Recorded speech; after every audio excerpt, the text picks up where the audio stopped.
Okay, good morning. Welcome to Saturday and welcome to week 2.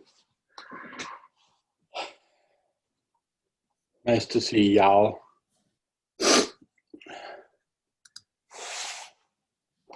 Why don't we start with a meditation? How's that sound? Okay.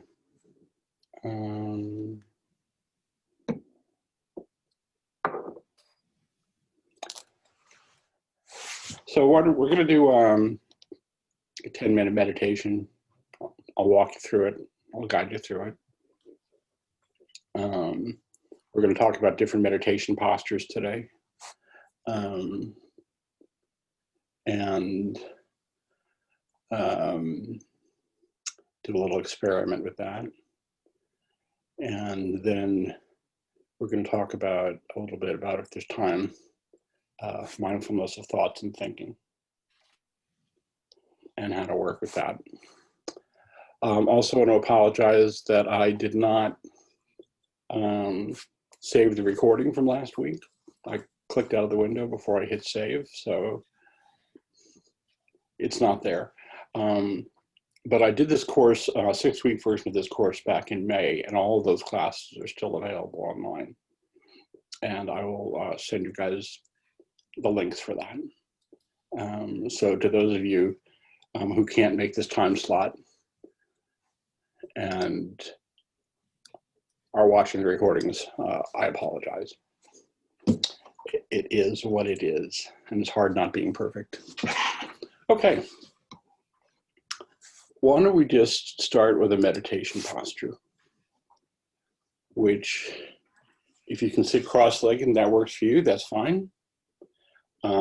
If not, that's fine too. 3 knee surgeries later, and I am well past being able to sit cross-legged on the floor. So how about both feet on the floor and sitting kind of upright, not like stiff, but just upright, like you're paying attention. And if there was like a little thread, like right at the crown of your head, and you like pulled it up and your chin would come in just a little bit, just like that. And your hands resting on your lap. And gently close your eyes, if that feels safe for you. I'm going to reiterate that everything I do here is an invitation. You don't have to do anything. If there's anything that feels uncomfortable or inappropriate or unsafe, you don't have to do it. So let's just come into your body.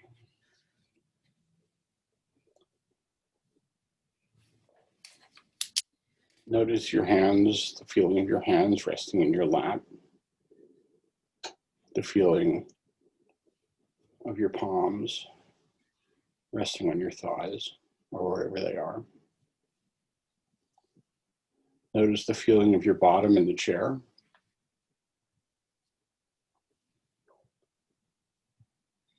And your back against whatever it's resting against.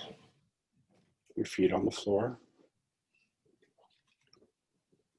You're just coming into your body. Your mind might wander off. That's fine. The mind does that.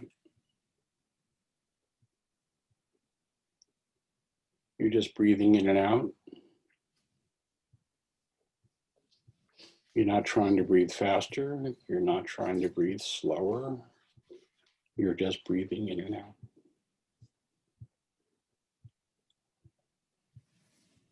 So let's start with a couple or a few slow, deep breaths.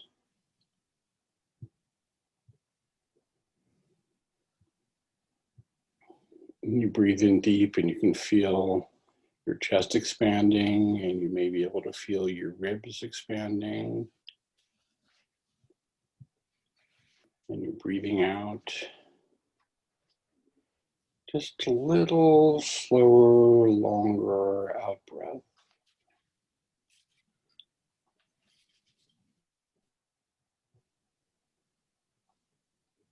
Just going to take a few deep breaths. On the out breath, you're letting go of any tension. Maybe relax whatever tension you're storing around your eyes.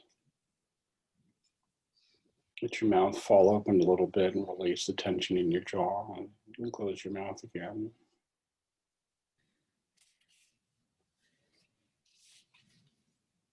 And deep breath in.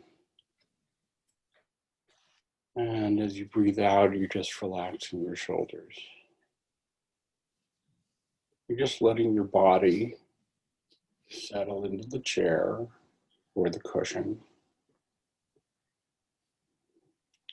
You're letting gravity just do its thing. You're settling down.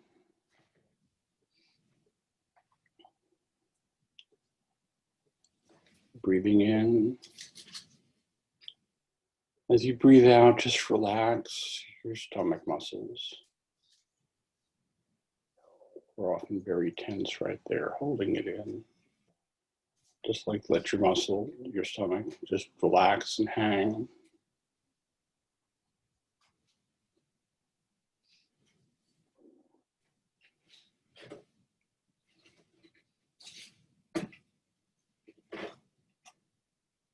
And just let your breathing return to normal.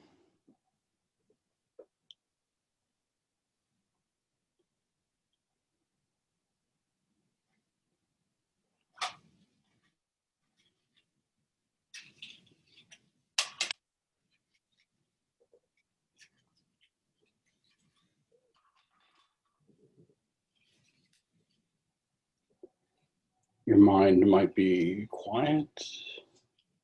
Your mind might be busy and active. If you wander off, just come back. It's okay. You might want to say to yourself, it's okay, just come back. And come back to the sensations of your body breathing.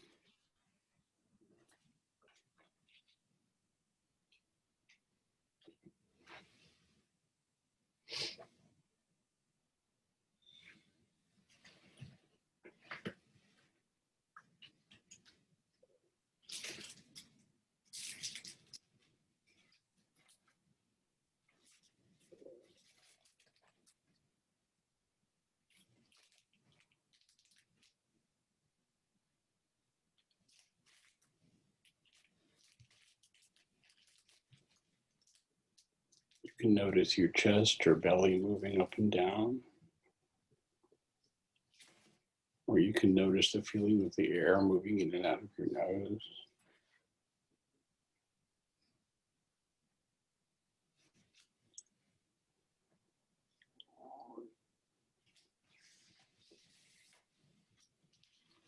Just breathing in and out.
You're just noticing your experience.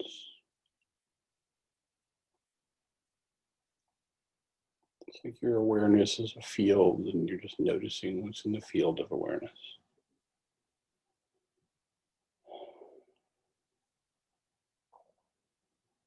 If your mind wanders off, that's okay. You might want to say to yourself, it's okay. Start again.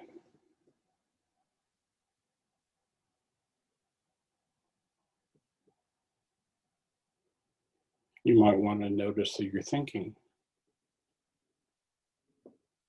Instead of just going down the road with the subject of whatever you're thinking, with the content of your thoughts, just say, thinking. Just notice it. You're thinking. Thought becomes thinking. And come back to your breathing.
Just breathing in and out.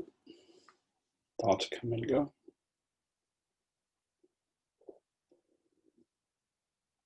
I'm going to ring the bell in a minute.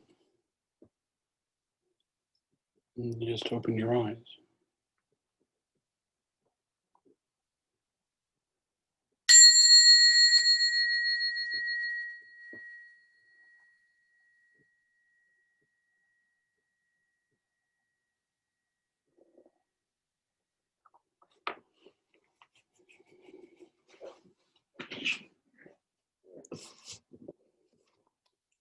Welcome back.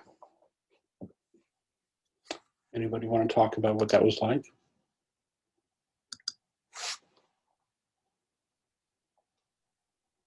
I really love the relaxation of letting my belly hang out. We walk around and we're trained very early on, chest out, stomach in, and we hold a lot of tension in our abdomen. Meditation is, among other things, about waking up to our experience, which is very hard to do if we're holding our body very tensely. That takes a lot of energy. And yeah, we are not trained to let our belly out, especially those who have a belly like mine. Part of loving yourself is letting your body be as it is. Anybody else? Anybody? For me, the position, I guess, of sitting up, I have terrible posture and I know that. And I just like to always sit in what is comfortable, not being mindful, I guess, of like my back and like my head and my shoulders and stuff. And even though it wasn't, you know, like a stiff thing, it was still uncomfortable because my posture is just that bad. Um, and would, so I was like trying to focus on that and to help keep my mind drifting like more than usual. Whenever you would say something, I repeated it in my head and then I would do it. And for me, that just kind of kept me more centered for that time. Mm-hmm. But as I get used, you know, I mean, it felt like a long 10 minutes for me personally, just because, again, it's something different and unusual. And like I said, being in that posture for being in good posture for that long was uncomfortable. Okay. I hear that. Meditation isn't always comfortable. In fact, sometimes it's really uncomfortable. It's important. I have issues with my knees. And I used to sit cross-legged. I really can't anymore unless I want two people to come over and help me stand up. It's important to notice the difference between this is uncomfortable and I'm hurting myself. If you feel like you're like pulling a muscle or straining too hard, or you're injuring something, stop right there and relax. If you find that holding a posture is just creating more tension, just relax into the way your body wants to be. You'll notice you'll have a completely different quality to your energy from when you're sitting like this, when you're sitting like this, when you're sitting. There's a different quality of your awareness. And in meditation, we are practicing broadening our awareness to whatever our experience is. The other thing that's important, and I'm going to repeat this a lot, this is a gentleness practice. This is a self-compassion practice. If you feel uncomfortable physically or emotionally, if your thoughts are running away, and you feel like you can't control it, that's okay, because we can't control it. That is not an opportunity to say, oh, I'm doing this wrong and I'm not okay. A lot of us default to, I'm not okay. There's some people in this room who are in recovery, including me. And we all know that we tend to default to some version of I'm not okay. I'm going to talk a little more about that later.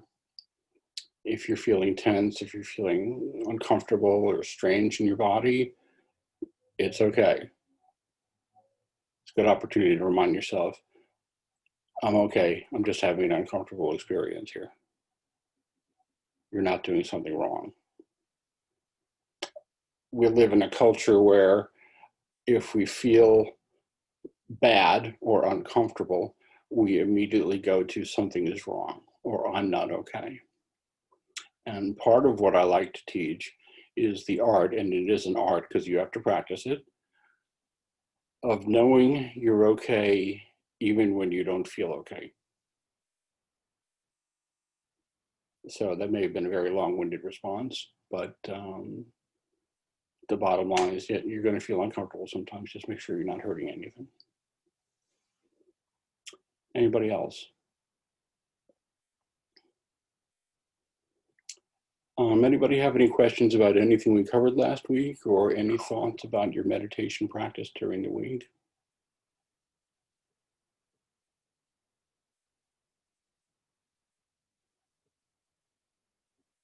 Okay.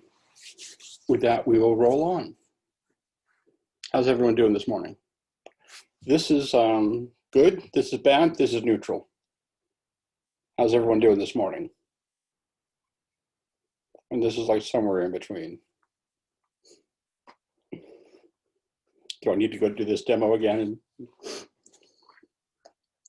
Okay. Let's talk about meditation postures. There are 4 meditation postures. We've been practicing one of them. There is sitting, standing, lying down, and walking.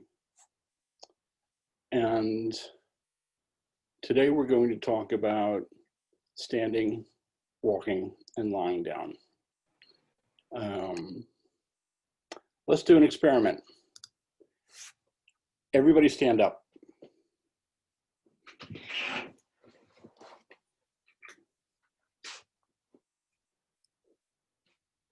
Okay. So, I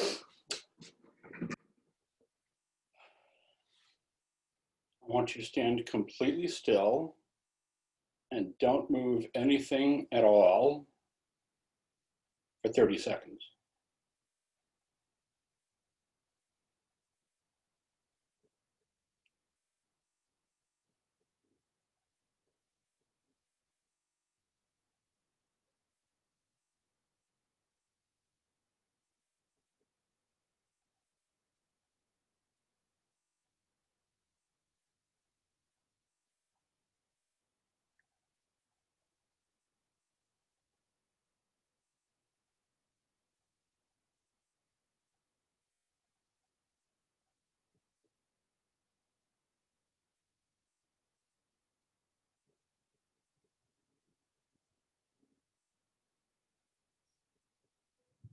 Okay, let's sit down.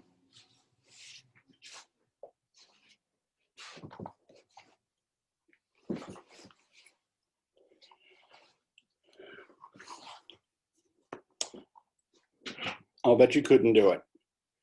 Raise your hand if you could be completely and absolutely motionless for 30 seconds.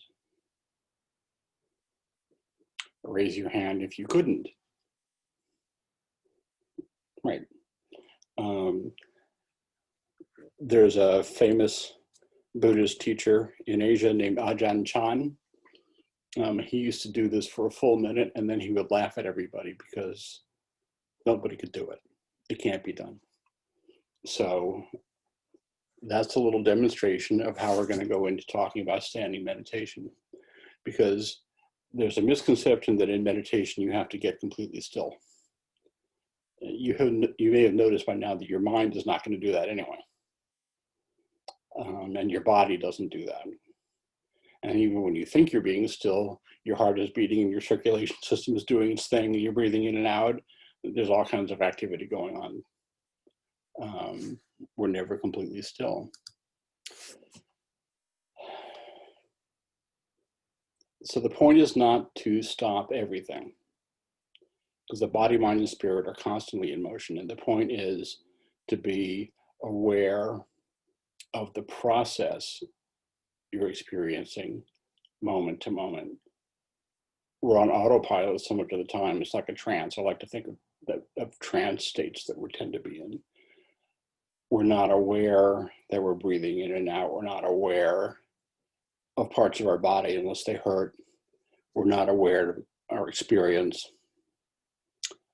So I want to talk a little bit about, first off, anybody have anything to say about that experiment? The standing still? Any comments on that? Okay, we'll roll on. A couple of uses for standing meditation. You're standing in line at the airport.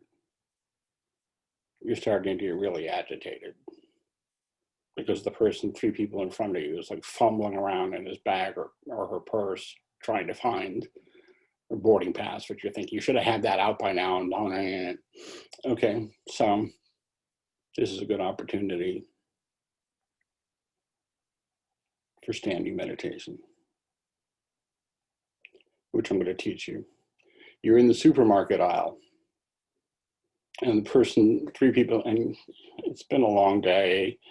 You're coming home from work, you stop and get something for dinner, and the person 3 people in front of you is arguing with the checkout stand. Checkout person has been on their feet for 4 hours now about trying to get them to honor a coupon that's been expired for 3 weeks. And you're starting to get a little agitated. this is an opportunity to practice. Before we had the pandemic, I would go over to the Louisville meditation group in Louisville, Kentucky, on Mondays after work. Group meditation is really great, and I'm going to talk a little bit more about that. Y'all at Genesis House is a really great opportunity to sit and meditate together on a regular basis. But I'd be sitting there, just, after work, and I would start to nod off. And I never wanted to nod off, like fall over on the person next to me. So I would just stand up and do standing meditation. So I want to teach you a really short mindfulness exercise that you can do anywhere, anytime. And then we're going to do a standing meditation.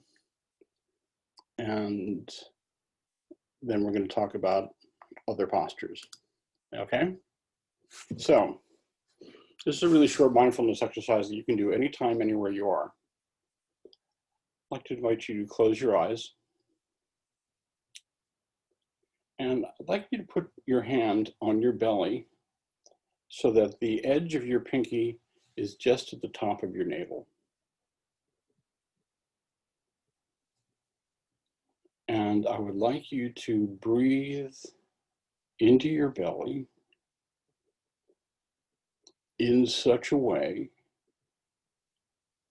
that you can feel your hand, your belly is moving your hand out away from your body.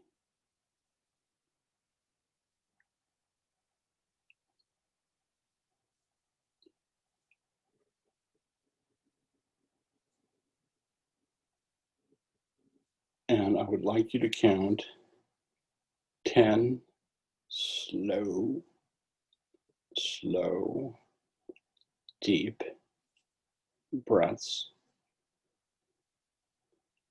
And when you get to the 10th, just open your eyes on an in-breath.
Anybody want to talk about how they're feeling now, or if they noticed anything at all, or if anything shifted?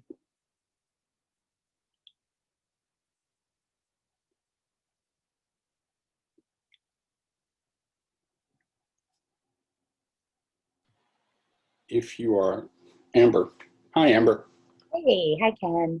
It was probably about breath 6 or 7 that I actually kind of had to say, wait, what number am I on? Because I did start to feel like a nice transition into kind of wanted to let go a little bit. So it felt good. Your body winds down when you're breathing slow. Anybody else? Okay, this is a really, really good and effective stress reduction technique. If you're feeling anxious, you're feeling amped up,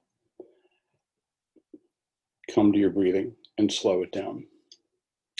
When you are anxious or amped up or nervous or whatever, your body is actually starting to accelerate. Your heart rate is going up, your blood pressure goes up, your adrenal system wakes up. Your adrenal system is there for emergencies. Like, that story you read in the paper about the woman who lifted the truck off the baby's fine. She has to have her back put back together again, but that's adrenaline. When you're amped up or anxious or nervous, your adrenal system wakes up, which is that that you feel. Your mind is racing a little faster than usual, and you're breathing faster and shallower. Your nervous system is trying to pull in more oxygen, but it's doing it by doing the exact opposite of what it needs to do to actually pull in more oxygen. And when you're breathing the way I taught you just now, and this is not something we're going to do during just regular meditation. This is just a mindfulness exercise that I think is really useful. Because in meditation, we're just like letting happen whatever happens. But when you're intentionally breathing into your belly like that, you're flexing your diaphragm to pull in more air. And when you're amped up and all those things are amped up, you're breathing fast, your heart is beating faster, your blood pressure is up, your mind is racing, your adrenal system is happening. There's one of those things that you can control at any time, and it's your breathing. One of the things that happens when we're anxious or nervous is the mind is taking us out of the present moment. We're thinking about the future and how bad it might be. We're thinking about yesterday, thinking we should have done that differently. And we've lost sight of the fact that in the present moment, nothing is actually happening. Any Talking Heads fans here? Yeah, heaven is a place where nothing ever happens, right? It's a great lyric. So in that moment, when you bring your attention to your breathing, the first thing that happens is you come into your body. And your body is always in the present moment. It's a physical object. It cannot leave the present moment. And if you look around in the present moment, 99.9 times out of 100, nothing is happening. The other thing that happens, when you slow down your breathing, you become conscious, because these anxiety states or stress states are often like trance-like. We're not really focused on what's happening in front of us. When you slow down your breathing, we get really present, and that's the signal for your body to let your heart rate slow down. Your heart rate slows down, your blood pressure comes back down, your adrenal system looks around and says, oh, there's no emergency here, and goes back to sleep, and your head clears a little bit. You can do this anytime, anywhere. You're stuck in traffic, or some guy in front of you like cuts you off. Don't close your eyes while you're driving. Don't want to read about you in the paper unless you win the lotto, in which case you have to grease your meditation teacher. But you can always come to your breathing. You're in a staff meeting, or you're having a conversation with your boss, who is reminding you in that moment why you wouldn't put up with this if they didn't pay you. I see some smiles. Come to your breathing, and your body will relax and you'll feel better. You can use this anytime. You're standing in the supermarket aisle. Come to your breathing. You get pulled over. He's writing the ticket. She's writing the ticket. If you close your eyes, they might think that you're like stoned and make you get out for like a breathalyzer, but just like come to your breathing. It's really simple. And I suggest, in addition to like meditating every day, I often suggest to people to do this particular practice 3 times a day. First thing in the morning when you get up, swing your feet over the edge of the bed. Sometime in the middle of the day, and before you go to bed at night. The reason why I like to do that is because all of this is training the mind and the body. And you're training your mind and you're training your body to remember to do this as a response instead of like losing your mind when you feel like you're about to. Questions about that? Okay, let's move on.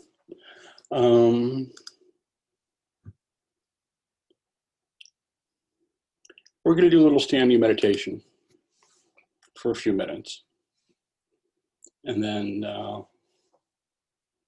we'll move on to the next thing. Anybody have any questions so far? I haven't sent anybody screaming from the room, so I guess we're doing fine so far. All right, let's everybody stand up.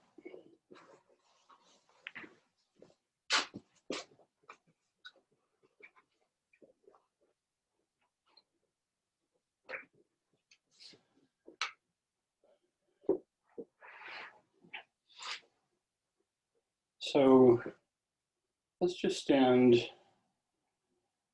with your feet about shoulder width. And we tend to lock our knees, which creates a lot of tension in our thighs and glutes. Just like let your knees relax, unlock your knees.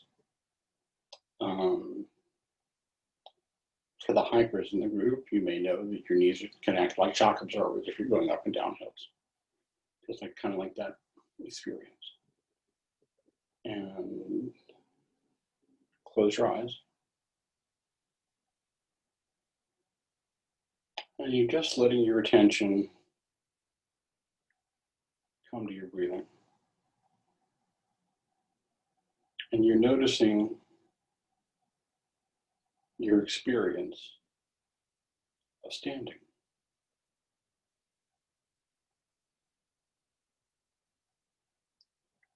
You may sway back and forth a little bit.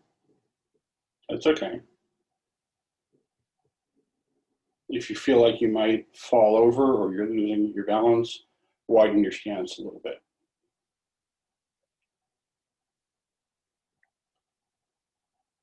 You're just letting your arms fall at your sides.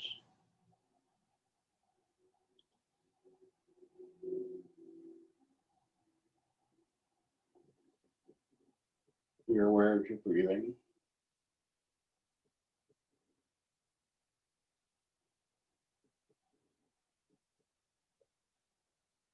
You're just standing, aware of the sensations of standing.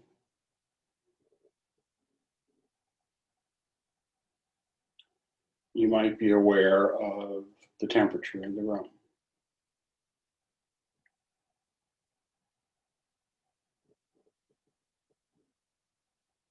The feeling of your arms resting at your sides. The feeling of your quads holding you up.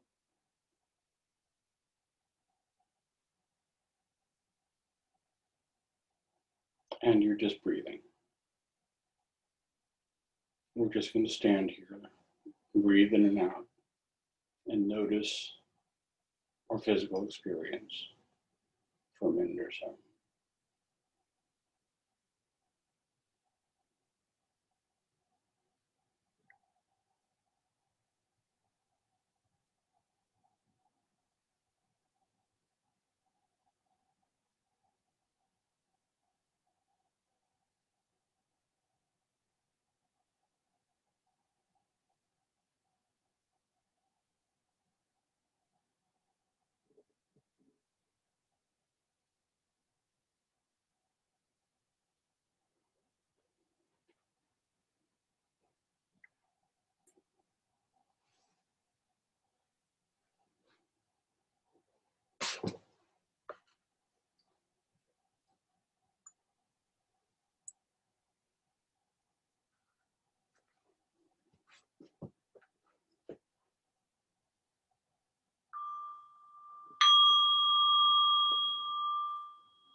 Okay, let's sit down.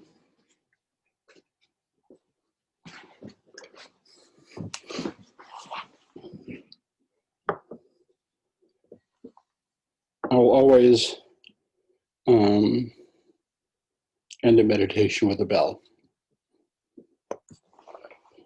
In the monasteries and meditation centers, they have these huge bells. They're really, really cool. There's only these big pads. You can't even lift them. You slide them across the floor.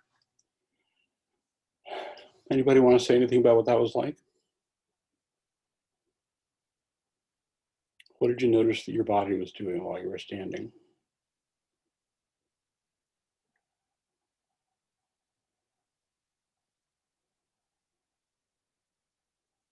Emily? You knew I was going to call on somebody eventually. I actually had a kind of a hard time with it. I didn't realize how hard it was to stand perfectly still, Right. especially with your eyes closed. That was like super challenging for me for whatever reason. So I found myself kind of, like swaying, trying to steady myself. But I think it brought a lot more of like awareness, whereas like typically when I would be sitting, I might find my mind drifting more or like feel so comfortable I might want to fall asleep. Whereas this time I was much more aware of my body and trying to steady myself. Mm-hmm. Cool. Anybody else? We're not really trying to be completely still. In fact, we're not at all trying to be completely still. Because as you may have noticed from that 30-second experiment I did before, that's impossible. I knew a Tai Chi master who could do that. He could like crouch down and he's like crouched really low and both of his feet are flat on the ground. And he would defy anybody to push him over and you just couldn't because his chi was that strong. We are not that. Okay. We're just people learning how to meditate. And I've been doing this for a long time and I'm just a guy learning how to meditate. So yeah, give up on trying to be still. Yeah, just relax into it. As I said during the meditation, if you feel like you're losing your balance, widen your stance a little bit and bend your knees a little bit. When our knees are locked, we're actually less balanced. Anybody else?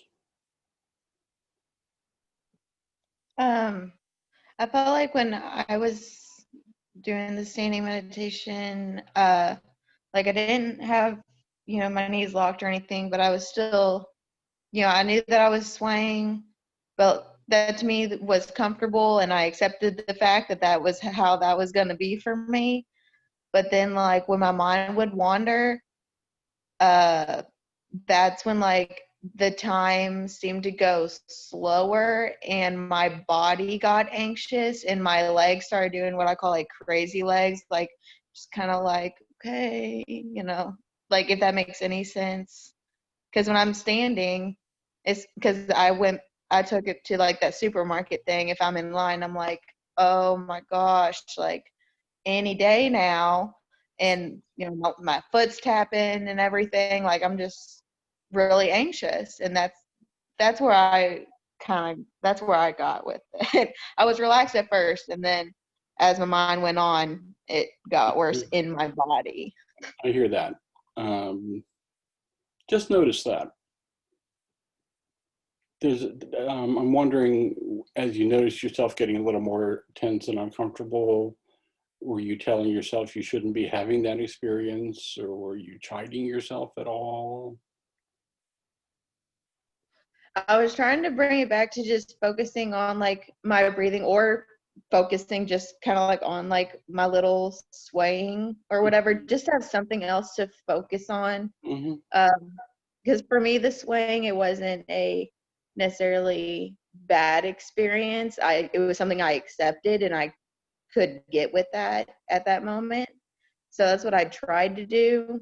But just depending on whatever thought was going on, like how intense it was, it was easier said than done other times. Yeah. Thanks for sharing that. This is an awareness practice. Just be aware of that. And be aware of what your mind is doing, but we don't have to go down the road with it.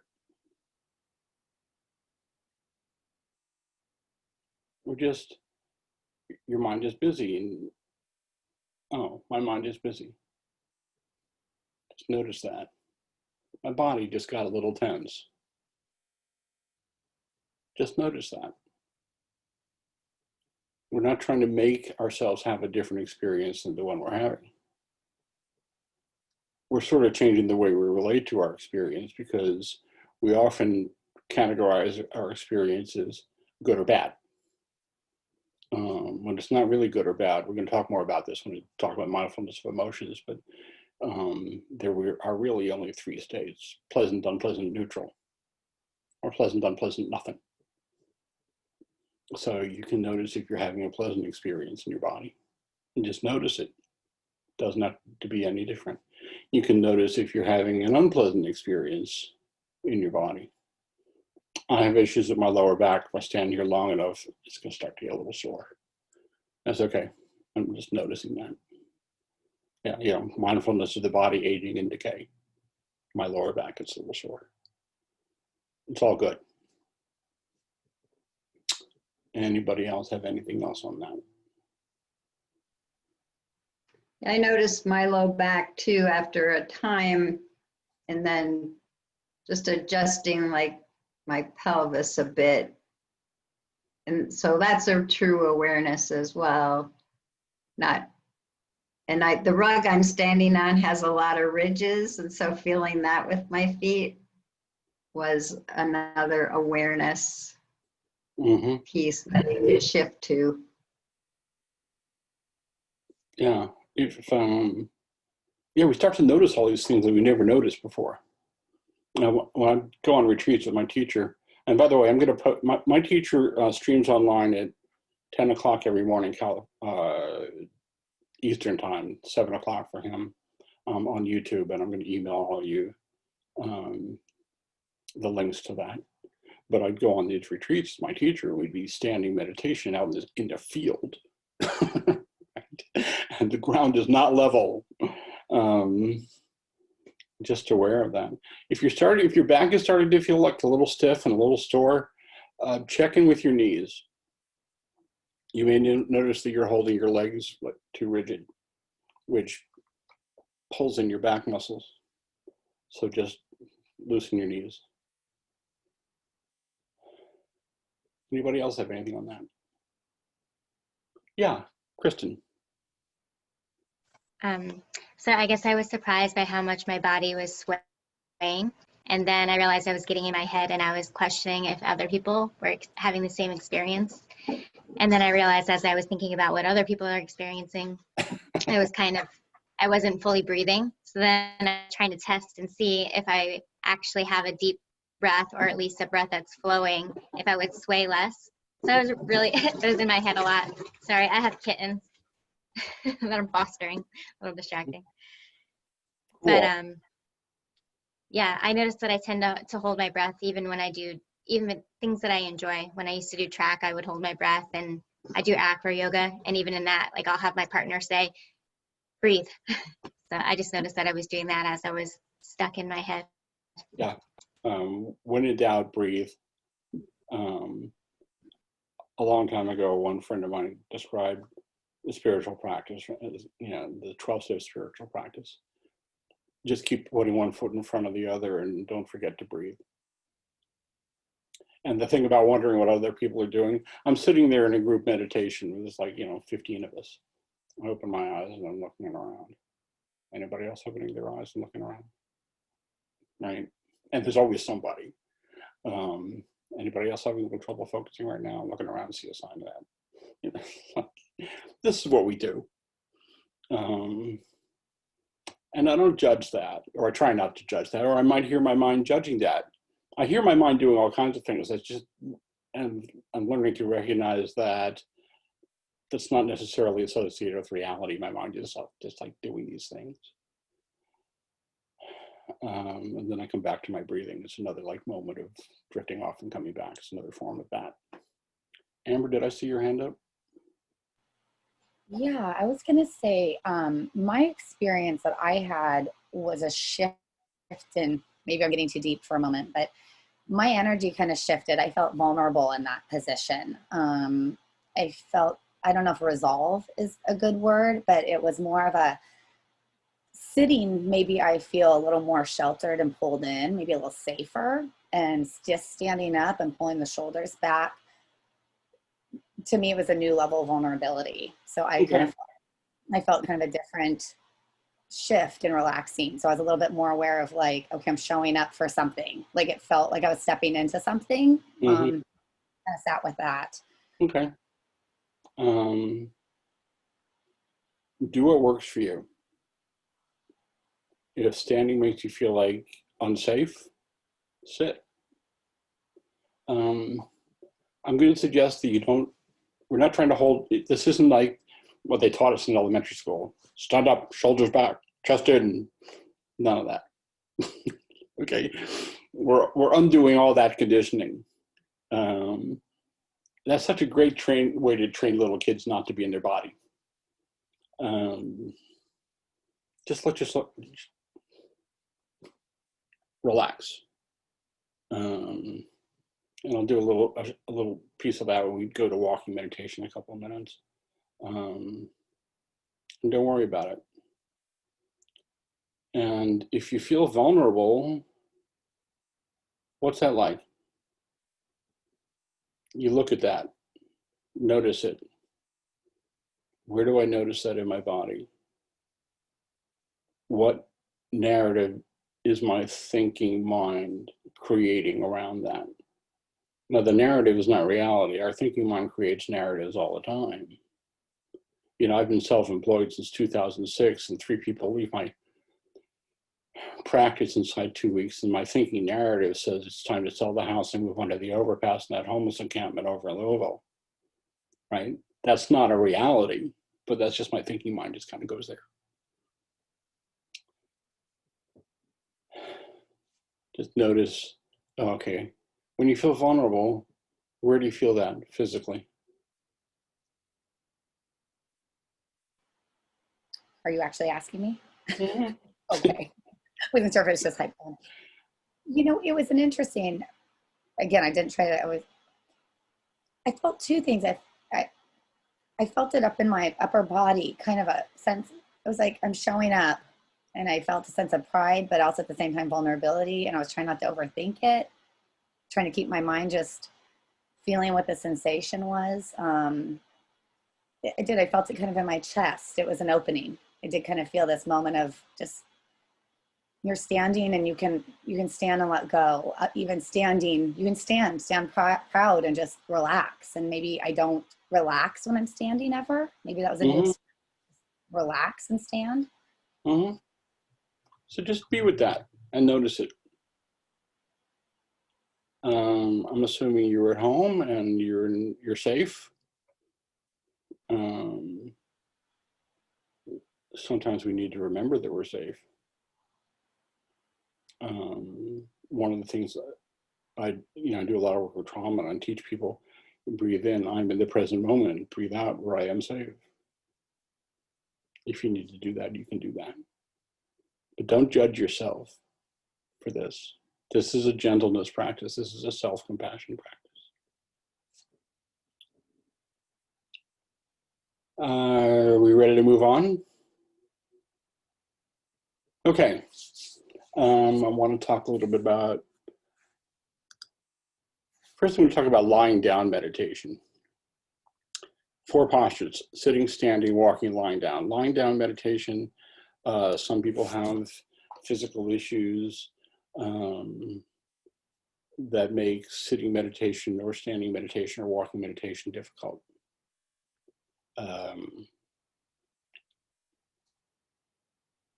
If you work in a hospice, I have that experience with that. Asking someone to like sit up is not going to happen. Some people have back issues, whatever, knee issues, whatever. Some people need to lie down, and that's fine. So there are some really good uses for lying down meditation.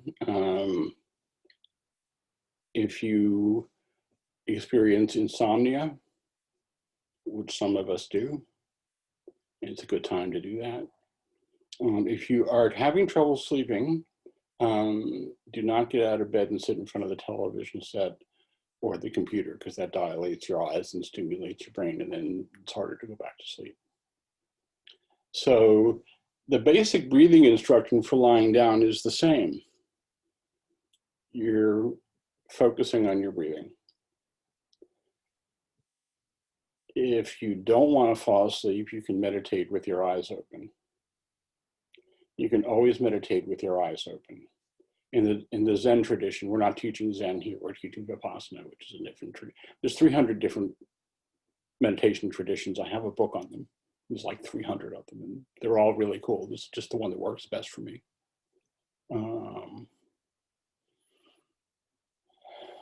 You can always meditate with your eyes open. If you're going to be doing lying down meditation, do it with your knees bent and your feet flat on the floor. And your arms either like this or like this. If you're lying on your back, if your elbows are on the floor or the bed or whatever, and you're like this, if you start to fall asleep, your hand will fall and wake you up. It's that simple. So I've been in group meditations, I've been on meditation retreats where there's always somebody lying down because they have some sort of physical issue where sitting is just not going to work for them for an extended period of time. If you fall asleep, you fall asleep. That's okay.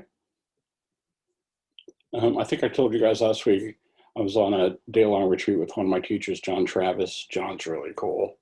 And I said, I keep falling asleep when I'm meditating. And he said, well, obviously you must be tired. Simple as that. No recrimination, none of that. It's a gentleness practice. So yeah, lying down meditation, if that's what you need or want to do, just you can do it with your eyes open or closed, your knees bent, your arms up. And lying like this with your arms up in front of you is also an awareness practice. If we're just like stretched out on the bed, we're not really aware of what's happening. If you're consciously keeping your arms up, it's an awareness practice. Questions about any of that? Okay, we're going to do walking meditation. If you go on meditation retreats, which they aren't really happening right now because they're in the middle of a pandemic, or some meditation groups do like a period of sitting and a period of walking. And I'll be completely honest with you, I have resisted walking meditation. It's just, I'm working on discovering what that's about, but I have resisted walking meditation. I'll do it. And I do it when the group is doing it. It's not my default position. There are some therapists in the room. This is a great thing to do in that 10 minutes between sessions to just like get recentered.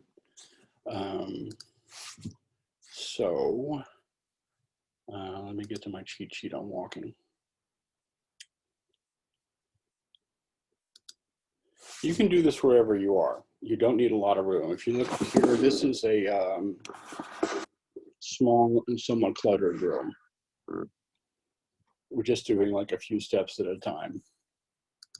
Most of my spaces are somewhat cluttered. That's just kind of how it is. Walking meditation, there are reasons for it. We're usually in motion a lot of the time, so it's mindfulness of the body in motion. I can feel like the air against my palm of my hand, that sort of thing. So you're mindful of your body, mindfulness of the body in motion. It's a good thing to do if you're sleepy. You're actually bringing your attention to your steps and to the sensation of walking, which has the same quality of wakefulness as bringing your attention to your breathing. So I'm going to walk you through this. Small steps. As I said, as I showed you, this is a small room. Small steps. I think we have lost Genesis House. We lost them last time. They may be having internet issues.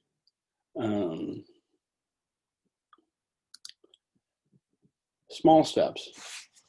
Notice the tactile experience of walking, your feet on the floor. Notice what you feel. Notice what you hear. So I'd like to invite you to stand up again.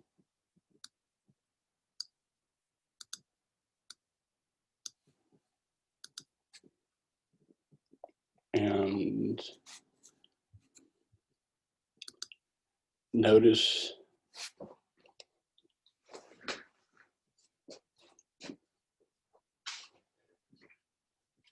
the feeling of your feet on the floor.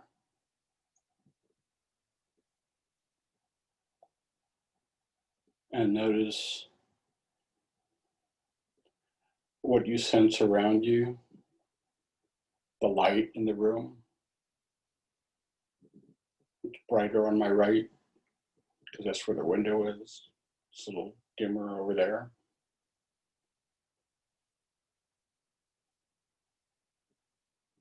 And now drop your attention down to your feet. And notice that your feet are connecting you to the earth. So just walk yourself through this process. I am moving my foot back slightly so that I can turn to the left.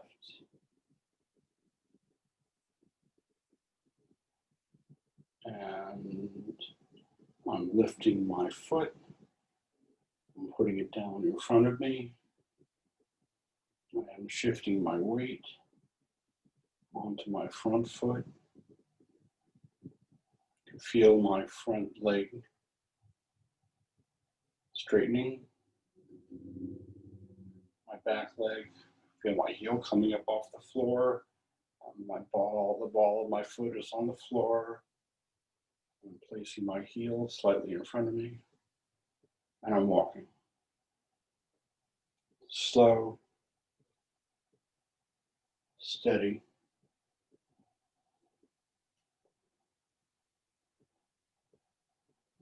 What I like to do sometimes is I turn very deliberately.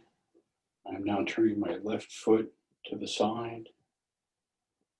I'm bringing the rest of my body around. I'm turning my foot again. I'm bringing my body around. And I'm walking one foot.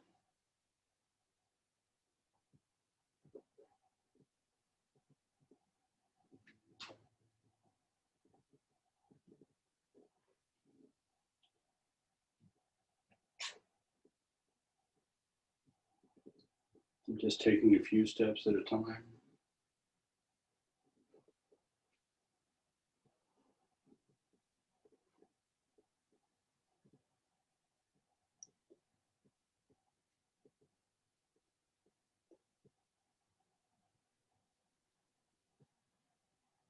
You may notice a lot of thought. Just pause. Notice your thoughts coming and going. Just acknowledge them.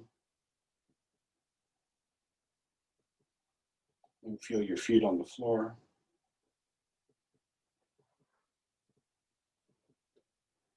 And resume walking. If you're feeling off balance, just pick up your pace a little bit.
You get lost in thought. It's okay. Just pause. Come back in your body. Notice your knees flexing a little bit, your feet on the floor. Notice the color of the walls. Notice an object or two in front of you.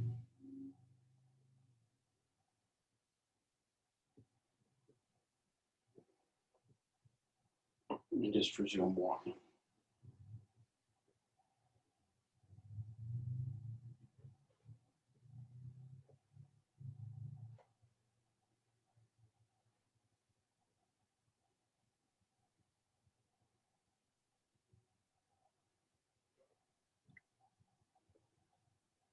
A few steps at a time is enough.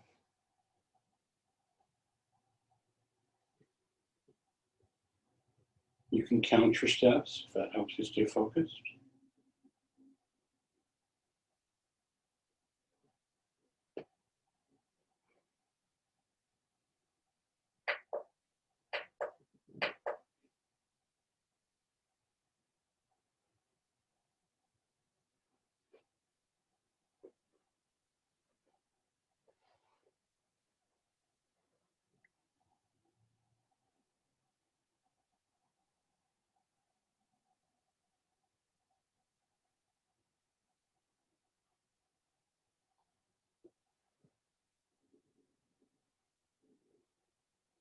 You could name what's happening while you're doing it. I'm lifting my foot, steadying myself, placing my heel in front of me. I'm leaning on my foot, shifting my weight.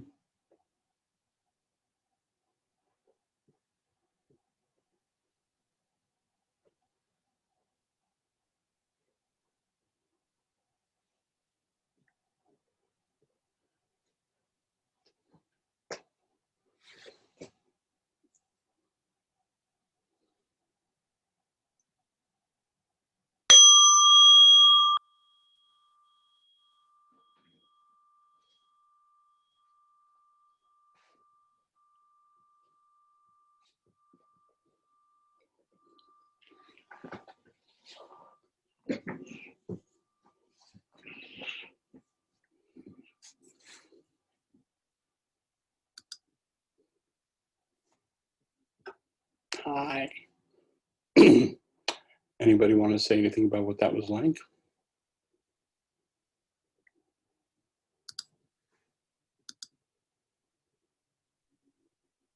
I have a question.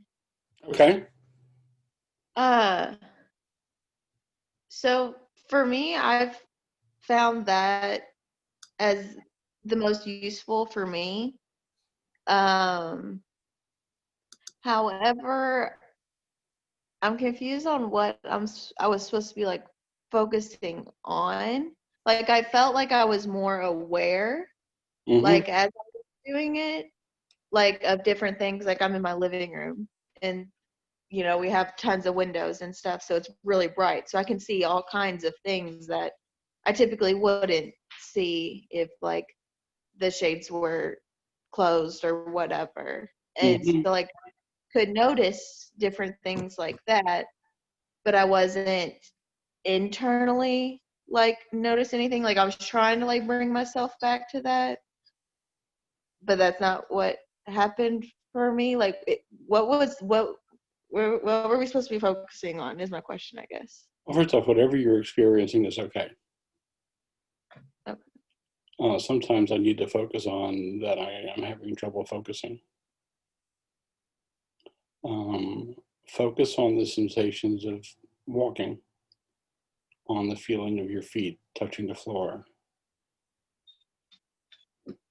You've got one foot on the floor and then you're leaning forward and your other leg, your other foot is coming up on the ball of your foot, and then you move and you notice that you're putting your heel on the floor and just noticing the physical motions in your feet. Some people find this really, really easy. Some people find this really, really hard. Mm-hmm. It's okay. I feel it would be very useful for me, like if I was out, because I like to meditate or be outside in nature. Mm-hmm. And so like going on a walk, like I feel like that would be very Yeah. helpful for me to think of those things as I do those activities. And if you're out in nature and you're doing like a walking meditation, just notice how it feels walking through the woods, and notice that flower, notice that tree, and just continue walking. Time for one more question before we move on to the next thing. Anybody? Okay. This is a practice. I want to make sure you understand that you are not going to learn this and you are not going to master it.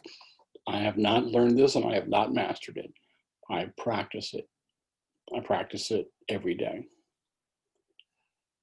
You may meet some actual masters, and we saw a woman named Amachi one time. This is how you know you're in a room with these people. And people are milling around and there's noise and there's talking. And nobody saw her walk in the building, but everybody got quiet at the same time. Okay? Those people are rare, and we're probably not going to become that. I saw Thich Nhat Hanh in San Francisco one time. He had that same quality of when his presence just quiets the room. We're not going to be that. We're going to practice this. And it's a patience and compassion practice.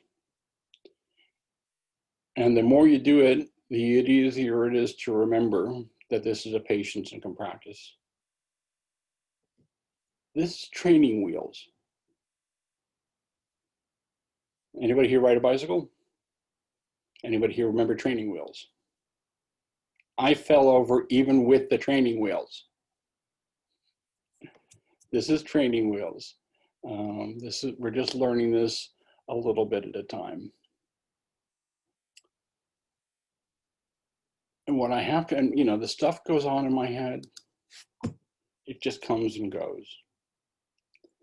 And the most important thing, you'll hear me say this over and over, the most important thing you have to remember about what's going on in your head, the most important thing I have to remember about what's going on in my head, it is not in fact going on anywhere else. Do I need to repeat that? Whatever is going on in your head is not actually happening out there in the real world. My neighbor across the street, I see him standing there one day, he's kind of like looking in this direction. I'm wondering, is he looking at me? Is Bruce looking at me? That's my head doing its thing. And then I remember, well, I'm sitting inside and Bruce is standing outside, probably 50 yards away across the street, and he probably can't see me through the window. But that was just my head doing its thing. It does stuff, it wanders around from place to place, which is a good segue for talking about mindfulness of thought. Who's thinking right now? Okay. That's okay, because the mind does that all the time. I want to show you a diagram, and it's going to take me a second to do it because I'm kind of unfamiliar with this particular feature on Zoom. So it's going to take me a second to do this.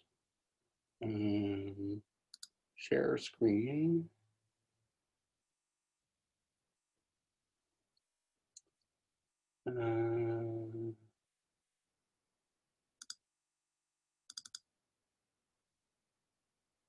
Nope, that's not going to work. Okay.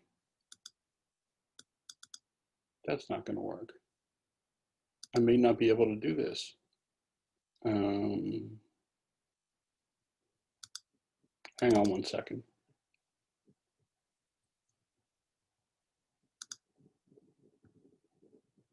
That is not going to work. Okay.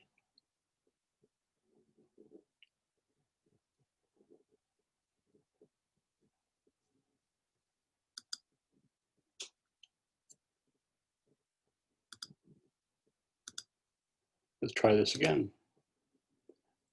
That one. Okay, can you all see that? The big circle? Close my email behind you. Okay, this is the mind. This is Roberto Assagioli's diagram of the mind. Assagioli was a psychotheorist who would be as famous as Jung or Freud or those guys, except that his complete works fill one book about an inch thick. But this is his diagram of the mind. This is your mind, also known as Assagioli's head. Here you can see the upper consciousness. Here you can see the lower consciousness. Up here, this little dot is the ego. This is completely separate, different from Freud's id, ego, superego. This band here in the middle is the middle consciousness. This is the part that we're aware of. It's actually thinner than this, but I couldn't draw it any thinner. And we're not aware of what's happening in our upper consciousness or our lower consciousness, but it affects us. It affects the way we perceive ourselves, perceive the world. As we become more awake and aware, the middle consciousness expands. If you look in the middle of the middle consciousness, there's this thin line that if I could have drawn it any thinner, I would have. That is the thought stream. That's the radio station that you hear in your mind all the time. And what I want you to notice about that is that this is vast. If this was the size of the room you're sitting in, this little dotted line is like about as thick as a piece of paper, but it makes a lot of noise. Up here at the top is this little dot, that's the ego. The ego does one thing and one thing only. It sorts things into one of two baskets, good, bad. Usually some version of I'm okay, I'm not okay. Some piece of information comes in, someone says something to you or something happens, and the ego sorts that into I can feel good, I can feel bad. And then if you look at the thinking mind as a radio station, I do refer to it as the radio station of the mind. The ego is like the program director. It feeds that into your thinking mind and we create a narrative that we're okay, we're not okay, or nothing's happening. But what's important is that this is a very thin line and it is not who you are. Now, I'm going to shut this off and come back. The thinking mind, that part of the mind, has certain qualities that are predictable. It's always on, always loud. It's always there demanding attention. It would have you believe it's all of who you are simply by nature of being the loud part. But it's not, it's just this tiny little strip that, it's like imagine your mind and yourself as this vast space and your thoughts are like little baubles floating around. You're driving your car down the street and the brakes are squeaking. The brakes are not the whole car. They're just the loud part. It has a negative bias. The mind, that part of the mind, defaults to a negative position. It's in the future, predicting bad. It's in the past, saying that wasn't okay. There's actual evolutionary neurobiology behind that.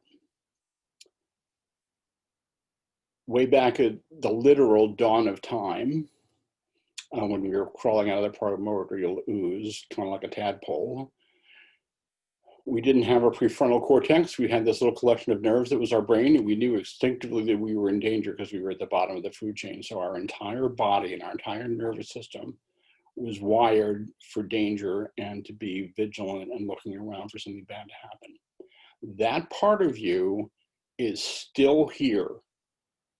In terms of evolutionary biology, we have all these parts of us from like a million years ago. If right at the back of the brainstem, if you were to imagine, it's not set up like this, but if you were to imagine there's like a little button that fastens your spinal cord to your brain, it's right there. And it exerts a lot of influence. So the mind defaults negative. That's okay. That's just a natural process. We can become aware of that and not have to go down the road with it. We have a default, something happens, and we go to some version of I'm not okay, and we can notice that two things are actually happening. We're having a somatic experience in our body, but that is really as a result of the narrative that this part of the mind is creating. And the narrative is not reality. It's something completely different. So one of the benefits of meditation is when you notice this, the mind going to some version of I'm not okay, you can notice this, oh, okay, I'm doing that. Or the radio station is playing that. You know, it's WSKU, it's noon, you're screwed. It's the radio station of the mind. You can take some deep breaths, you can quiet that or not, but you can recognize this is not reality. You have a difficult conversation with somebody and your mind is going to, oh, well, this relationship is probably over, or I'm screwing up, or this is all my fault. That's just your mind doing its negative bias. And it's just a narrative. You know, as I talked about last time, here's what happens. Here's what we tell ourselves about what happens. These are separate. This just sort of happens. This we can choose. This part of the mind, the radio station, the thinking mind, describes our reality to us, but it is not in fact that reality itself. In Buddhism, they talk about the two truths, the actual truth, what's actually happening, and the relative truth is how we're describing it to ourselves. In mindfulness meditation, we're learning to be present with what is, recognize this for what it actually is. Remember that we're in the present moment where everything's okay. So we're coming up on time, so I'm going to do a brief meditation on this and introduce you to another practice. Someone said to me this week that it's easier or they can only practice like outside where it's still. That is a luxury we don't always have.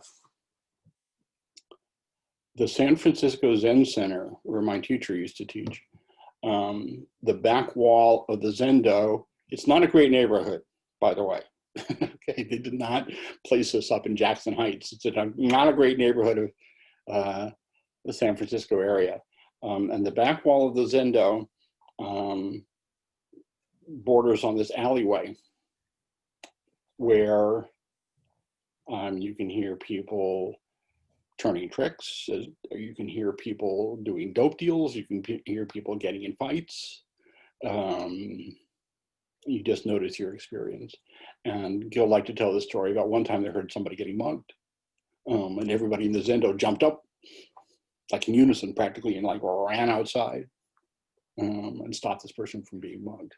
We don't always have the luxury of meditating where it's quiet. So we just notice it. The process of mental noting is what this is called. You're meditating and you hear, and you say hearing. You just notice it. You start to have an itch. No greater mindfulness exercise than sitting with an itch. And you notice, where is that? Is it stinging? Is it pulsing? Is it pressure? Is it pushing? Is it getting more intense? Is it fading? If you need to scratch it, scratch it. Okay, fine. You notice like a little twinge in your shoulder. Ah, twinge. you're sitting and you're meditating and you notice the smell of something, or a car goes by, and you, oh, smelling, hearing. So let's do a brief meditation to close out. And I'll take whatever questions you may have left. Talk about what to do in the intervening week. All right. So let's just close your eyes.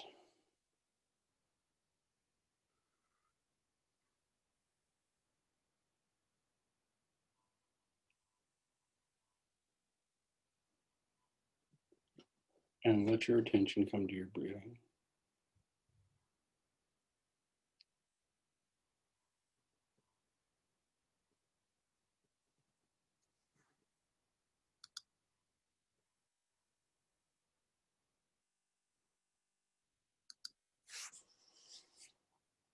You're just breathing in and out.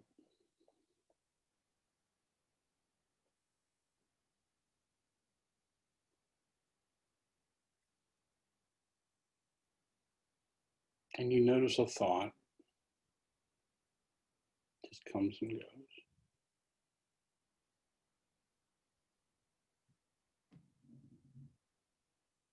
It's like you're sitting under a dome.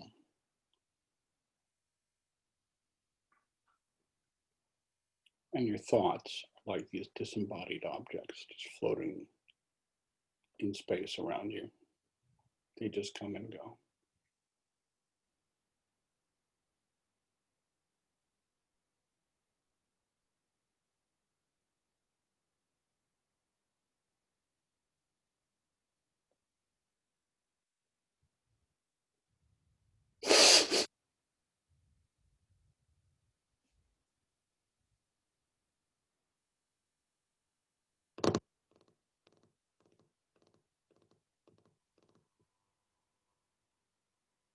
You hear something, you smell something. Oh, hearing.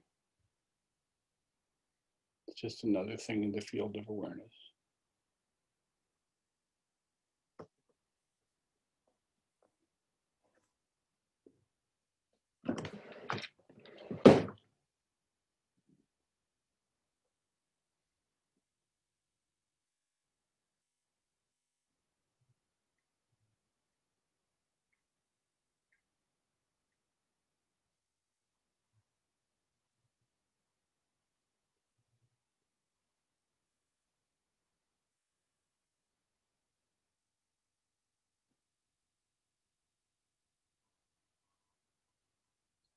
Thoughts come and go.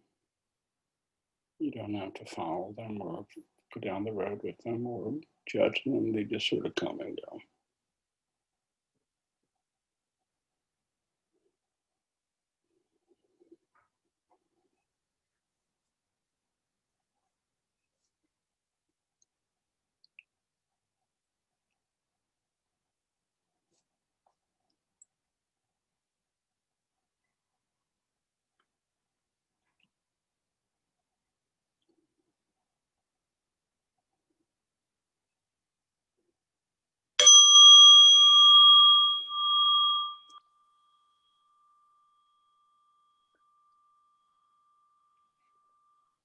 Okay.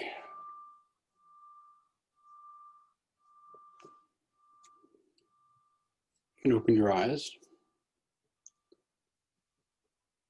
Anybody have any questions or comments about that?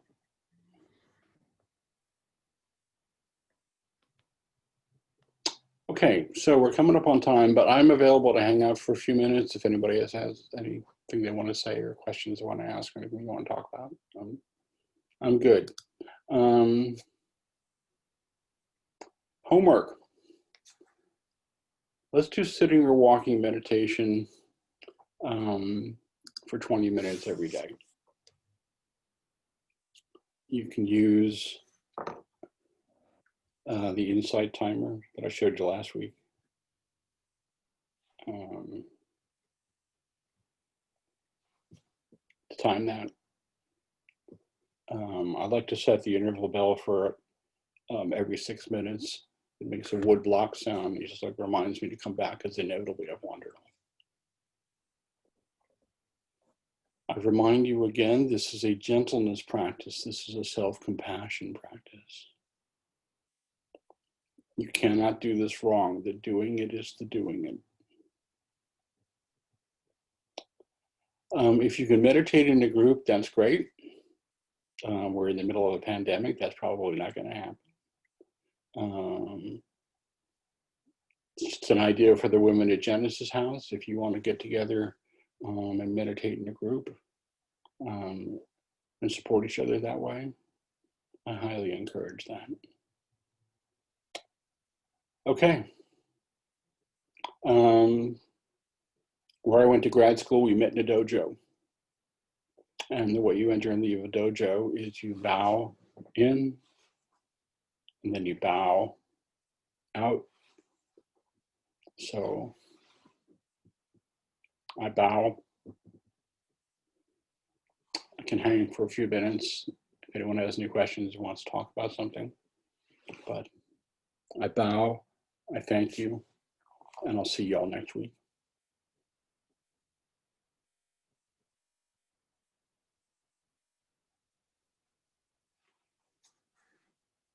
And I am stopping and saving the recording.